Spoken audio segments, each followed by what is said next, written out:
Hi, everybody. Welcome back to the Vanko X Project. Today, I have an amazing guest on today. Her name is Judi Fox. I call her the LinkedIn guru of LinkedIn right now. She's been a huge inspiration to me with her video content strategy.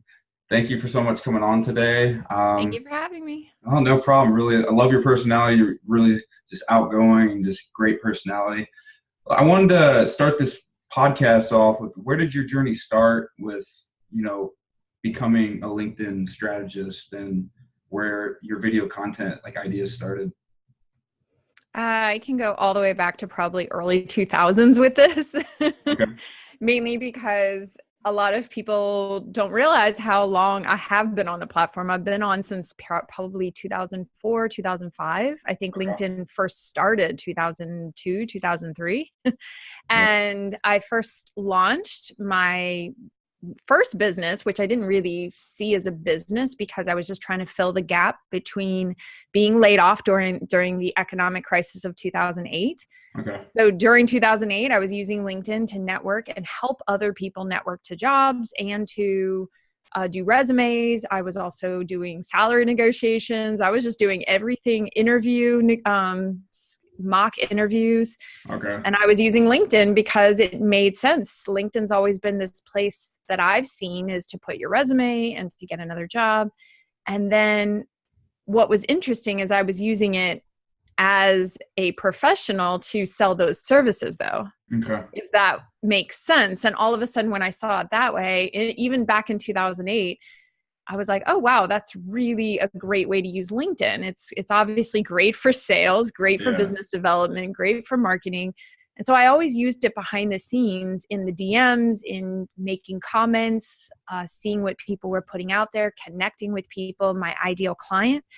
And then finally, when I started creating content, which was not that long ago, it was March 2018, I took all of the knowledge and everything I'd soaked up about creating content, and I was like, I'm going to make content now. And a lot of it had to do with adding video. And video only came out September 2017. I got access around March 2018. I realized I had access, and I was like, off to the races. And then I Right. hit 3 million views. Wow, that's crazy. That's been So a really long run for you, I can tell. it has been a long run, and I think a lot of people don't realize that. So I try to explain to people it's not an overnight success. It's by putting all of those pieces of the puzzle together and then finally having access to a new tool that LinkedIn just put out. Right. So going back to where you started, because you grew up right before, after '04, when podcasting got really big. And what was it like growing up during the house market? Because I remember I was in high school when the house market crashed and the job. And I was reading your bio, you talked about how you started your own consulting business, where it all started. What was that like trying to start a business during that recession era? I don't know if I didn't necessarily see myself as starting a business. I think maybe it's because it was when desperate times call for desperate measures. I got laid off and I was working Right. in the construction industry at that time. And at that time, I already had 10 years of business experience. So I had started in a petroleum refinery. My first engineering job, my first day on the business, Yeah. out at a site was probably in 19. I'm like dating myself, but I date myself all the time because everyone thinks I'm super young, which I appreciate. But it Hey. doesn't help from a business perspective because it's almost like this kind of catch-22. And I try to Hmm. explain to people, I truly believe anyone of any age can have the knowledge and being able to if they started at 15, we have no clue when somebody started, especially with this online world. Oh, yeah. So that's a side rant. Okay. But the main point is it was desperate times call for desperate measures. I'd been already working for 10 years at that point. So I'd Right. already had a flavor of, what a business could do. And I just started putting my services out there. And again, it comes down to relationships. It came down to networking and going to different events in my local area. I just started it takes one project and then one person and then one recommendation, and it starts to create Just traction. grow and just keep growing. And I think Um, if you get too ahead of yourself and you keep thinking, you only need how many? You see what I mean? Like you can have yeah. 10 people who sing your praises and you can have a successful business in your local area. That's crazy. So from growing this business online, were there any big mentors in your life that really like coached you or guided you, or was this all self-taught, like jack of all trades mindset? I don't think anyone really gets anywhere without either they've read books, whether that person knows that that's their mentor, or I think the power of LinkedIn, since I started making videos, I've gotten access to more amazing, incredible minds and mentors that I didn't have access to before. But I do think listening to podcasts, and I watched a lot of Marie Forleo's YouTube videos, Okay, yeah. and then I eventually joined Marie Forleo's B School. So I Wow. actually purchased her program, which then she became a mentor. And also being a part of that community does level you up because you're surrounding yourself by other people who are running their own businesses. And you don't realize how much of a mindset shift that is from the corporate world where, to be honest, you're taught to look for permission. Hmm. You're taught to look from permission from upper management, a go ahead for a project. You have to either make a proposal for a project or you have to get buy-in, which I understand, but it's very permission based sometimes, some Okay. more than others.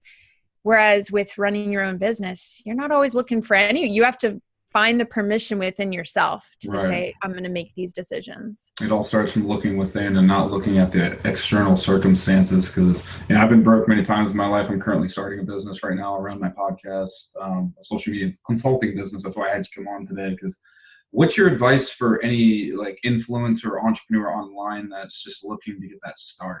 Like, what advice could you give them? Um, I think the advice that I've been given and I would give somebody else is, it's not as, let's just say it's not as big as people think. A lot of times we forget. Somebody might say, oh, I only have 100 like quote unquote followers or people in my community. But if you invited all those 100 people over to your house for a gathering, a Hmm. launch party, what would that look like? That would probably be huge. And I've seen that. I've seen some incredible people in the local area where I live in Richmond, Virginia. I know one woman in particular, she decided to celebrate with a launch party for her business. And there was maybe 100, I can't, count it exactly, but it felt really incredible to see that and to know that she was thanking everybody and to see the networking that was probably going to happen for her. And just, it made sense if it's like celebrate the people who are already there. If you have Right. 100 people, celebrate and focus on serving those 100 people and you will actually grow. So So you're saying adding the most value to the people in the networks that you have. What would you say are best on LinkedIn, like LinkedIn groups, or what strategies do you think for creating these events in your hometown, like you did? Because I remember you had made your first local in Richmond, your LinkedIn yeah, event. so there was a movement called LinkedIn Local. I think it's shifted a little bit, that movement. It's kind of taken some different turns recently. So that Mhm. was 2018. So 2019, things are a little bit different. LinkedIn has come out with, I mean, things are always changing online. Yeah. So who knows where all the different things will lead. But at the end of the day, finding some type of event and trying them out, I always think you can at least go once. And then if you get a good vibe from it and people aren't just throwing business cards at each other, because I do believe you can't always connect with every single person at an event. And sometimes you have to trust that inner gut instinct that tells you Yeah. to talk to certain people. And I think that's what gets really hard with connecting and networking, realizing that, you know, when we interacted, there was a sense of you were going to provide value and you're appreciating the value that I'm bringing. And I Oh think yeah. people forget that Yeah. and they just want to go for the ask and they just want to be like, Right. that phrase, can I pick your brain? If you want, it's almost like, well, then consume all my videos, consume Right. and make comments on everything I've put out there. And then let's see if there's something that you want to talk about further, if that makes sense. Because I don't know Yeah. what to do with pick your brain. Be part of the community, build something collaboration. I call it the law of reciprocity in psychology. It's Mhm. just what you sow is what you reap in the Bible. Yeah, I've been doing a lot of that with collaborations online. I've seen you and with all your video content because I saw that you had met Evan Carmichael. Actually, I followed him a lot. What was that like going to these video con events and being a public speaker? Well, I'm going to be speaking again on stage at the same events with Evan this year. I think we're Okay, both that's speaking awesome. at Video Marketing World, and we're both speaking at Vid Summit this year. So that's Okay. very exciting. And yeah, just interacting with Evan, I think one thing that kind of stood out to me is, he really, just like so many other people that I could probably mention, they all just want to see other people succeed. I think Right. you only get to be in these places of bigger and bigger platforms from a real deep sense that you do want the people you work with to succeed. Hmm. So I know that anyone that Evan works with, I see him on his Instagram stories all the time and Yeah. his IGTV. He's not creating content because he just wants to constantly be on camera. He's constantly creating content that seems to want to just level up other people. How can I do something today that changes and impacts your life? And Right. I think that really makes a huge difference. And I hope, some of the things Evan's told me, which I appreciate, but he's like, you've got to start doing everyday content. People have to see how your Yeah. brain works, because that's the way that other people will level up. It's mindset. And I do agree with him. I think the more I can get on camera, the more content I can create, it can change lives. I'm not Right. talking about just being on the stage. Oh yeah, yeah, definitely. Being an inspiration to people and really inspiring people every day, and that's something I live by. What is there any like books you read, like really inspirational books that have helped you with your video content or just public speaking in general? I think with public speaking, a couple of things that helped me were just getting out of my comfort zone and doing Toastmasters. Oh yeah, yeah, That is very, somebody might look at that and be like, what? I yeah. think I found that group to be, it depends on where you're at and what Toastmasters group that you join. It depends on what feedback you get and what community, but because I can't just say all Toastmasters groups are amazing, but the Right. overall program does get you to think about how to craft a speech, how to create an icebreaker speech, how to do Hmm. your elevator pitch, how to give constructive feedback. And all Yeah. of that has served me in so many ways, more ways Right. than I can probably even imagine. Yeah. And then the other thing I did that I tell people, they don't have to do 4 years of this, but I actually did a home project that was to take a video every single day for 4 years. Wow, that's Now that's four discipline. years. Yeah, But some those have discipline. never seen the light of day. They were just me pointing my camera at myself, but I got really, really used to talking into Right. the camera. So Right. Mine started, so my story was I had gotten a second DUI about 2 years ago, and I was broke. I was with my camera at the time, and I just started like Facebook video. I didn't have like 1,000 views, but I started attracting attention. I never really like thought about analytics or running ads or anything like that, and I started just really storytelling what I was going through at that time. I just wanted to get it out. I couldn't drive. I was just like locked in a house all day. So that's when I became really authentic with myself. How does an influencer become authentic with themselves through their content strategy? I think, you kind of touched on a point. I think a lot of people do go through pivotal moments in life where there's a Right. healing process that they go through. And I think that opens up what one of those things I've read online, and I can't totally remember where it is, but the cracks that kind of can get created in our hearts let light out from our hearts, and it like shines a light for other people and gives them a path. So by you sharing your story or me sharing anything that Yeah. my brain sees and thinks and hears, I don't necessarily share what I've been through, but I can share the fact that there is light, there is a path, there is hope, and there is joy in life. And I know that's Yeah. really hard, but I think people try to compartmentalize business so much to the point that we forget that we're all freaking human. Right. And we all have and go through really life altering things. There's there's love, there's loss, I'm talking about all the pain that everyone experiences, and nobody gets out of this world without it. And I think if you do, you've just numbed yourself. So Right. I'm not trying to be blunt, or you're super lucky, I guess. But how can you never lose anyone you love? Right. If you love on this planet, on this world, then you're gonna at some point have your heart hurt. And I think being authentic to that is truly Hmm. just having gone through it and Yeah. opening Lived up it. yourself to that kind of raw empathy. And I think only people who have like allowed themselves to experience the pain and not tried to numb it, that can kind of be the light for other people to not try to numb it. So Okay. Very having inspiring. empathy. I think empathy, I think that's my biggest superpower. I feel like we all have gifts in this world. Empathy and connecting with individuals is always my thing. I got bullied a lot growing up. I didn't have a lot of friends. My parents kind of left me, throwing me to the wolves growing up. And no offense, parents, I love you guys. But I always had to figure things out for myself. And that's why I started this podcast. I just want to connect and learn from all different types of individuals and learn so much and become a well-rounded person.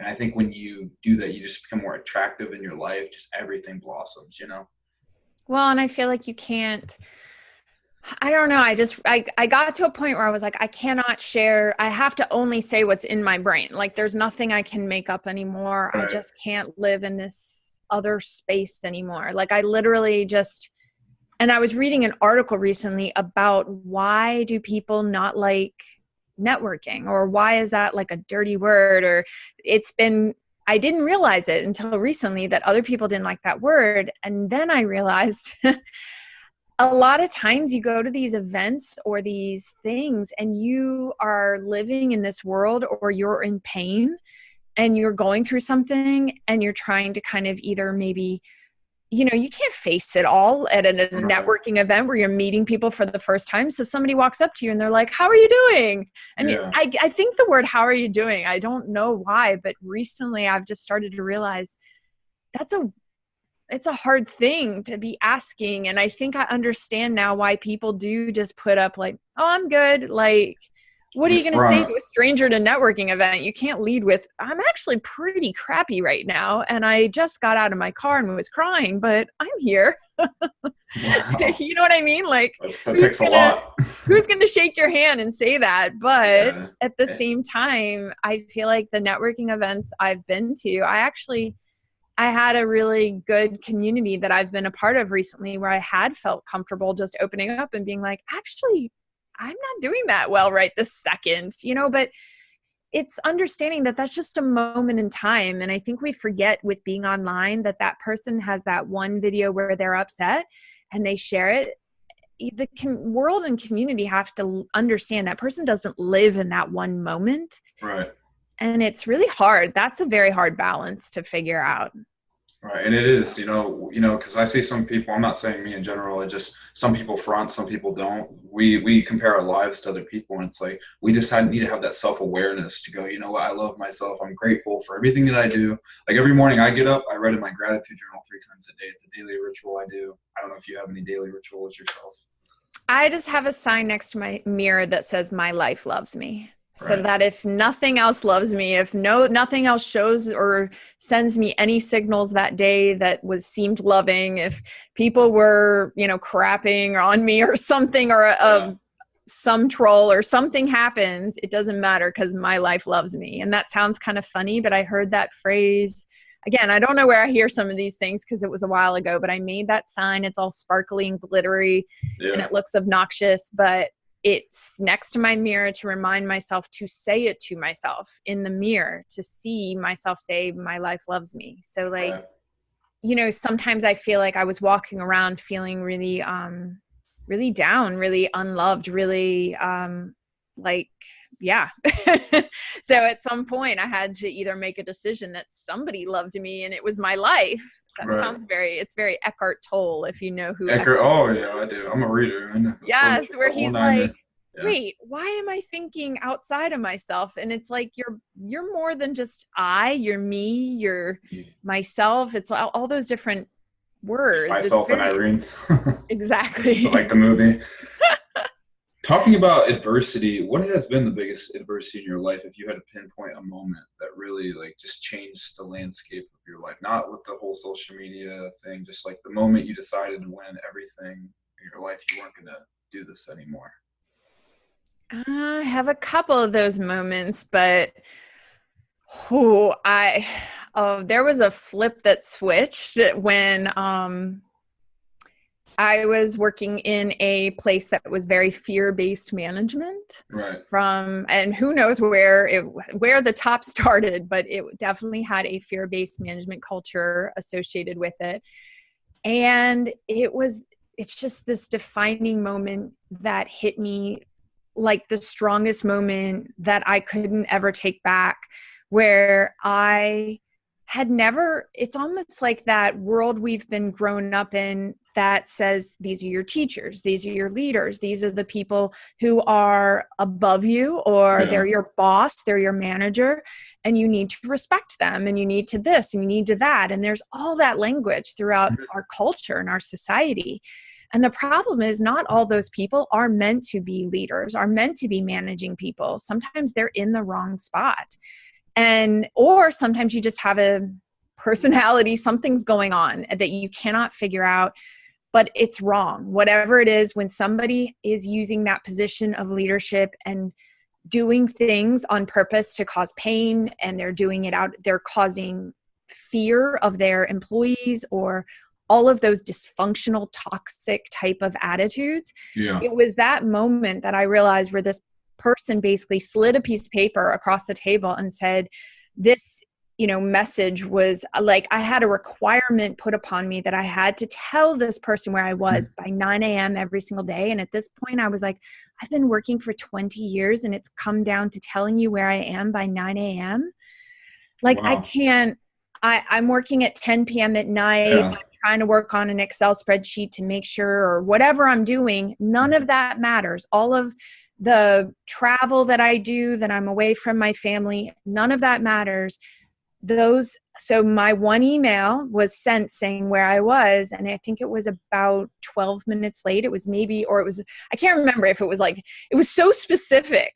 And I remember like this, and I put my finger on the table and I said, this stops now. Like, I am done.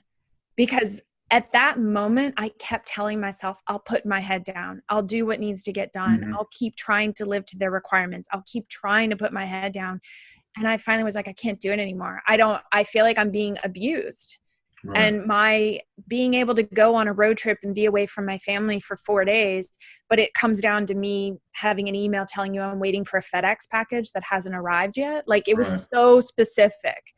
And I know I'm getting into the details, but I feel like there's so many people going through that at work. And there's totally management that gets power that maybe takes it a little too far. They don't like a particular person. They take it out on them with very weird requirements. Yeah, I see it all the time. And what happens is, unfortunately, our companies and corporate offices are not equipped to really support that employee. A lot of the times they're meant to protect the company, and protect the company could mean protect that management team, not necessarily protect all the employees working for that management team. So it becomes a very dysfunctional, toxic environment that I walked away from like very, very quickly. And it, to be honest, it was a lot of like traumatic stress I had to actually come down from, because for 2 years I had really, really tried to soak up and be part of the team, and tried. And I was like, okay, this just does not fit.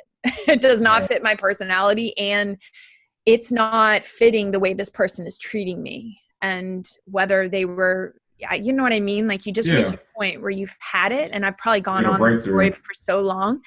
But the point of the story for other people is that we all have a breaking point, and we all know that at some point, these toxic environments, you can thrive on the other side of it. And I'm like a living example of thriving on the other side of it, and actually leaning into all the things that people told me were my weaknesses, if that makes sense.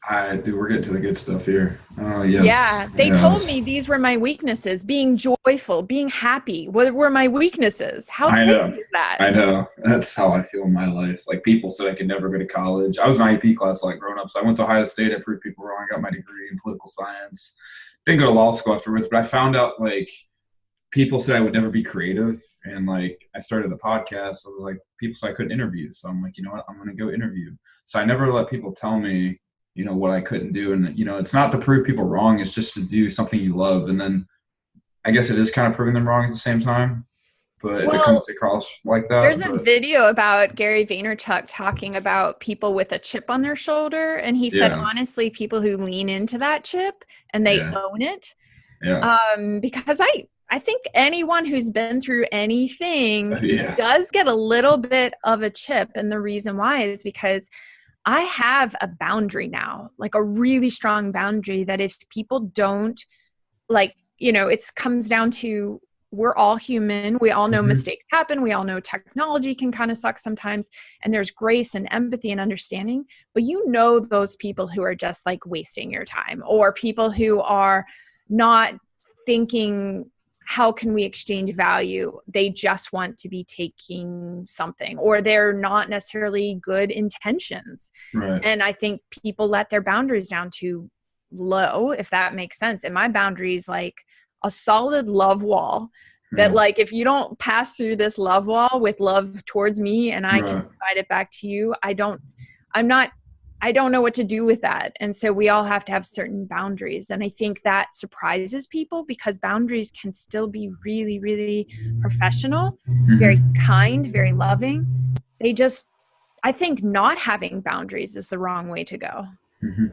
So you're putting boundaries around saying, this is who I am. This is what I want to do. And if you tell me I can't do an interview and I can't do a podcast, I'm going to do it. Yeah. And it all started as an idea. I was sitting in my room and I was like, you know what? I worked at this marketing firm a year ago. I couldn't drive. These people would pick me up every day. Like I moved back to Columbus, Ohio, where I grew up. I was living in Toledo at the time. And I took this like $116 Uber ride, and I was just Airbnb until I found a place. My family wouldn't let me stay with them at the time. They were like, you got to figure it out yourself. And I did. I brought my suitcase to work every day. I became like the highest salesman in the office, like the second day I started working there, actually. Wow. And yeah, it was weird. I just was so focused on what I was doing. And Tony Robbins talks about something called RES in your brain. It's what you notice every day. Like if you buy blue pants, you'll see blue pants everywhere. You'll notice. I was so hungry and focused on what I was doing, and he used to pick me up every morning. We used to listen to this podcast called the MFCEO Project. And I would listen to it, and I was like, wow, that's really good. It's with Andy Frisello, so I don't know if you've heard of it. And a year later, I'm talking to you, telling you my story and starting a podcast, and just been part of that journey. I think that's the most important thing. So the journey of the mind is probably, and people talk about it, the mindset, but I think mindset is everything. And if you can get past certain hurdles, you can go further and further. Right. Who is the biggest inspirations in your life that you would say? I think having a child really changed me. Right. And I think that's a huge inspiration to see what I'm doing impacts him. And I think about that's another one of my boundaries, which the more I'm thriving, the more he's going to thrive. And so that is very important to me, to be able to have more yeses in the areas that I know. I actually, last year, it was kind of my year of hell yes, which is still probably going on this year. It's easier to say hell yes to stuff than it is to figure out.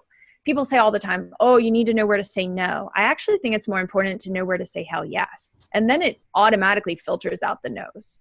Yeah, it does. And then what other, I've just had, people I've come across with great hearts. And I think people I've met, and even just being on LinkedIn and realizing that it's so much more. When you do delve down into just meeting human to human and making friends, people don't think business, they say business isn't personal or business isn't friends. And I'm like, I've literally met the best friends of my life through LinkedIn now. I feel like I wish I could be around them every single day. There's certain people that I literally would be like, okay, you're my next door neighbor.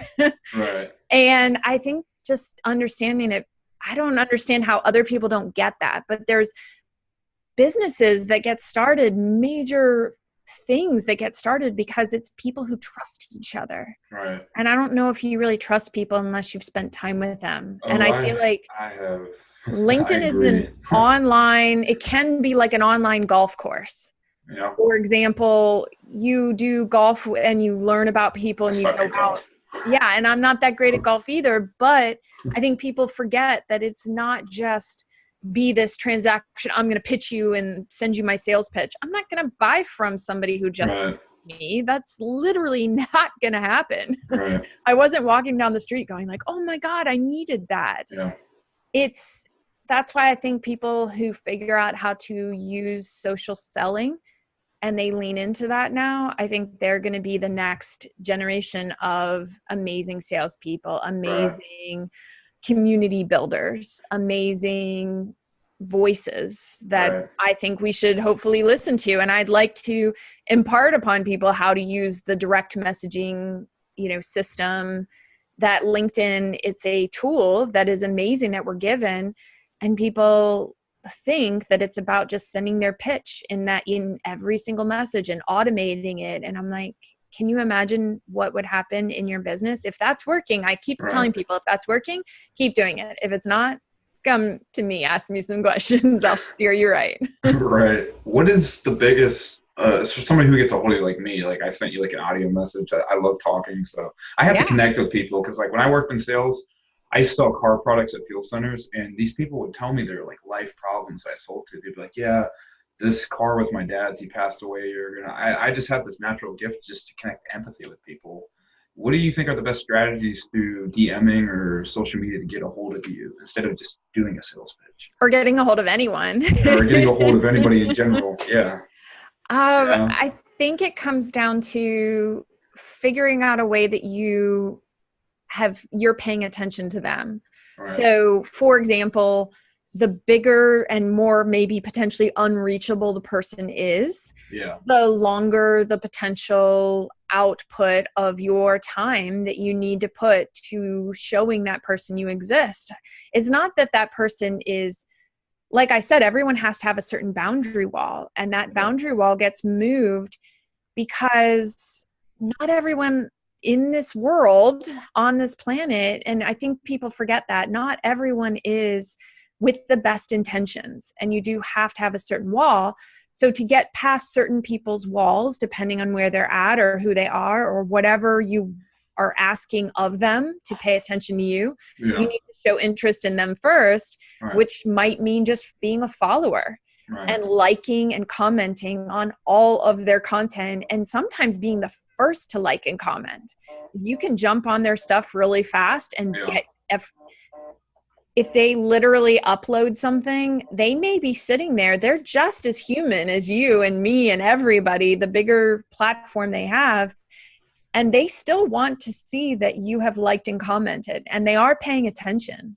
Right. And there's even firms out there that now document who are your super fans.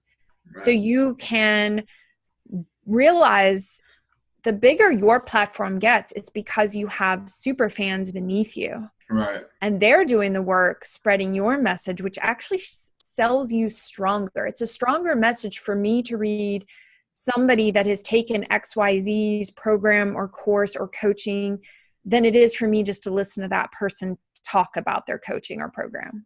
Right, because they actually went through it and they experienced it and they lived it. That's Yeah. awesome. And you've definitely, from your LinkedIn career to, your personal, adversities you've been through, you've really, being always on the go with a family. I think it's really inspiring, being away from your family sometimes, that's a little probably hard on you as well. But, you have that courage to keep chasing your dream, and, you're a big inspiration to me. And I really appreciate you coming on today. Yeah. Where else can everybody find you? Obviously, LinkedIn, on social media, or any new projects that you're working on? The biggest thing I always tell people is it's Judi. That's the only thing that trips people up with my name. So it's Judi Fox. You can find me at judifox.com. I'm launching, and I'm planning on launching every quarter, my LinkedIn Like a Fox signature program. Right. I love the fact that it's basically taking 20 people through the coaching program that I do one-on-one, but it's taking 20 people through and leveling them all up at the same time. And then just realizing that I have started and launched it as a founding member right now, because I want to learn from the people taking it too. I want to make sure I'm providing the best thing that I can provide out there and answering all their questions. And I think too many people think, oh, I just can create a digital product. I can just do this. Well, I'm doing this so that I can learn how to create a digital product that actually will level people up when they take it. Right. So, going through the process, not just jumping to the result like everybody. Yeah. I mean, I would love to just film something and be like, take my course. Yeah. But I want to do that after I've really gotten everyone's feedback. And so I'm basically got 40 people that have given me immediate feedback saying, yes, this works, or this part doesn't, or this part is, if you dig in a little more here. Because how do you get in front of your ideal client on LinkedIn? How do you make sales in the DMs? How do you write a script to come across as more natural than trying to come across salesy? And at the same time, you do have to come up with processes and procedures for using LinkedIn. But I think if you know how to spot your ideal client, you can immediately launch into a more natural conversation anyways. Organic following. Because I think you're really good at that organic following, especially just storytelling and putting that empathy out there for everybody.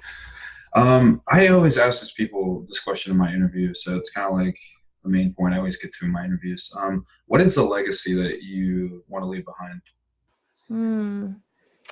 I think the legacy I know that will ripple out, number one, is through my son and being able to raise him with empathy, with kindness, with, I don't know. It's funny how I, think about his future and what ripple effect, because literally all it takes sometimes is impacting one person. Right. So I think the more I focus, and I think this goes back to how to show up online, if you literally change one person's life, that can be the ripple effect that impacts your business for the rest of your career. And you don't know who's talking about you where and what they're saying. So I'm not saying that, I know, it's just, I know that if I am focused on doing all the right things in my home and doing what I can do, that's the legacy that I can only imagine. I can't see anything else other than knowing what I need to do every day in my own home. So right. Well, you're a big inspiration to me and a lot of people on LinkedIn, and helping influencers grow their brand, their business, or just being a good person in general, and just always showing up for people every day. So thank you for coming on today. And is there any last words you want to tell anybody? Anything coming up you can't talk about, or?